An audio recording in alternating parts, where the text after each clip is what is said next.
Well, there you have it. Kash Patel just confirmed as director of the FBI.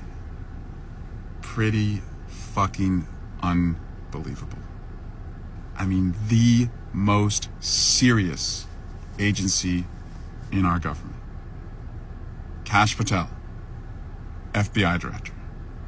I mean, if there is not an "are you fucking kidding me" moment, it's this. And for anyone who was fooled into thinking, don't worry, there's reasonable Republicans in the Senate, bullshit. There are no reasonable Republicans in the Senate. We cannot count on them. They will not save us. We are on our own in this. Because who was blocked? No one was blocked. You have a Secretary of Defense with absolutely zero experience laying off veterans at the Pentagon. You have an anti-vaxxer overseeing Health and Human Services, as we have a measles outbreak and the bird flu running rampant, and they're laying off people who fight cancer, make vaccines, and inspect bird flu.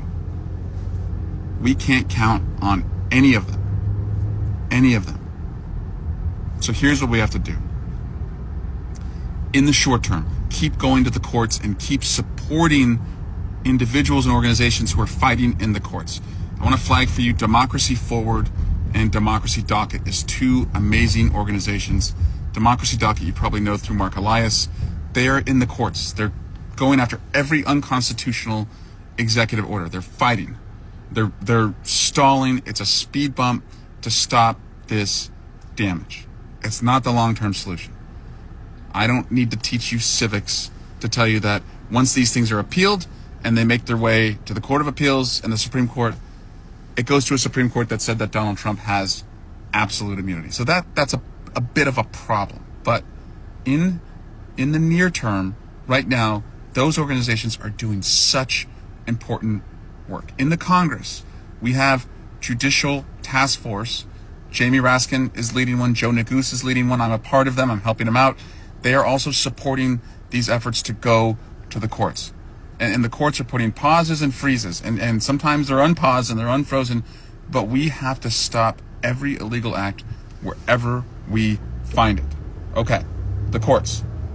Someone just said, what if he ignores the courts? What if he creates what is quote unquote a constitutional crisis, which doesn't mean anything anymore because we're just living through a fucking constitutional crisis. So we can't say this is a constitutional crisis. Donald Trump is a living, breathing constitutional crisis. So we can't use that phrase anymore because it's just Donald Trump is president. Therefore, there's a constitutional crisis. What if he defies the courts? Many of you are asking. So here's what we have to do. Because you don't have the marshals of the Supreme Court are not going to say, Mr. Trump, you have to follow the law here or we're going to do something about it. They're not going to do that. They can't do that. But in a federalism structure where you have states' rights and federal rights, our attorneys general better be ready, and they better get pretty inventive and creative with what their powers allow them to do with a lawless president if he's not going to follow the law in the courts. They better be thinking about that every single day. And we have attorneys general in New York, California, Illinois, Colorado, all over the country. We need more. But they are not helpless because they are chief law enforcement officers in some of the largest states in America. And so they better get ready for what they are going to do with the powers that they have. So, courts. Keep fighting him in the courts. Yes, he may defy some of these orders. He may shut down the government and then just dissolve Congress and say, I don't even need Congress. If my own Republicans can't pass a budget, I'm just going to be the government. He will be lawless because that is who he is. That's how he wired. That's how he's wired. That's in his DNA. In the House, in just 2 to 3 weeks, the government will run out of money. 2 to 3 weeks, the government will run out of money. Why is that the case? Because these geniuses in the majority, every couple weeks, every couple months, cannot pass a budget longer than a couple weeks or a couple months. And so back in December, they kicked the can down the road to March 14. That's the deadline. The press will ask Democrats, they'll ask my colleagues, they'll ask you as influencers and activists, are the Democrats prepared to shut down the government? Bullshit. The government is shut down right now. It's shut down right now. When 70,000 federal employees are laid off, it's shut down. When the people watching for bird flu are not watching for bird flu and the cost of eggs is going up, it's shut down. When the National Cancer Institute is laying off people who are finding cures, it's shut down. When the FBI is seeing mass layoffs, it's shut down. Our safety is shut down. When the president fires the people who protect our nuclear weapons and our nuclear secrets, the government shut down. Don't accept any frame that the Democrats are shutting down the government. These guys are shutting it down right now. They're shutting it down right now.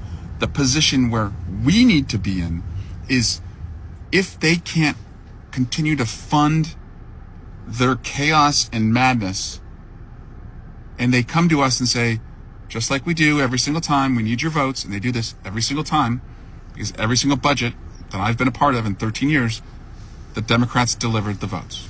If they need us to make them well, and by the way, we should not make them well if they're going to continue the madness, but if they need us, we have leverage. We have leverage. We have an opportunity to protect healthcare, to protect retirement savings, to protect public safety, to protect alliances in the world. We have leverage. We also should not trust them for much of any length of time. I don't trust these guys.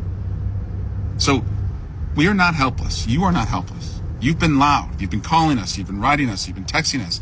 500 of you in my district showed up to my town hall. That means something. You're in it. Locally, it's not just about Democrats in Congress or Republicans in Congress. You have state assembly members. You have state senators. You have attorneys general in your state. Ask them, what are they doing to protect you? Because you don't feel safe, and I hear you. You don't feel safe. Ask them, what are they doing to protect you? Also, blue state governors, blue state secretaries of state, if you think we are doing the max, through the roof, blowing out the ceiling on voting rights in those states, we're wrong. You're wrong. We have a shot to win the majority in 2026, but we cannot go into a rigged environment because Republicans have taken away all access to the polls. Yes, Georgia is going to Georgia. Other red states are just going to do everything they can to kick black and brown people off the voter rolls and make it harder for them to vote. They're now going to make it harder for women who changed their names when they got married to vote. That's what they do. That's what they do. But to our blue states, we have to insist and ask, what are you doing to maximize access to the polls? Because in California, for example, it's not like you go to the polls and it's a great expeditious experience. There are still long lines, well over 30 minutes, sometimes hours, in blue states, in California, New York. Why not have a law that says you should not wait in line for longer than 30 minutes?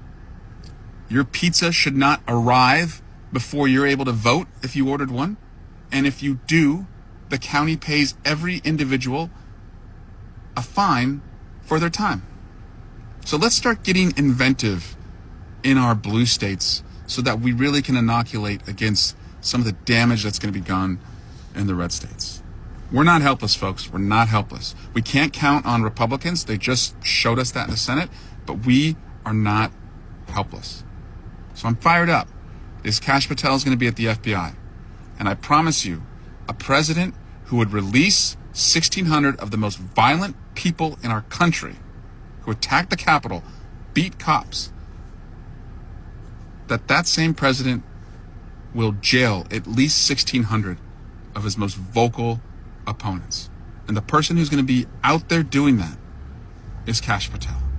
That's what the Senate just approved today. But we are not helpless. We cannot shrink right now. We cannot shrink right now.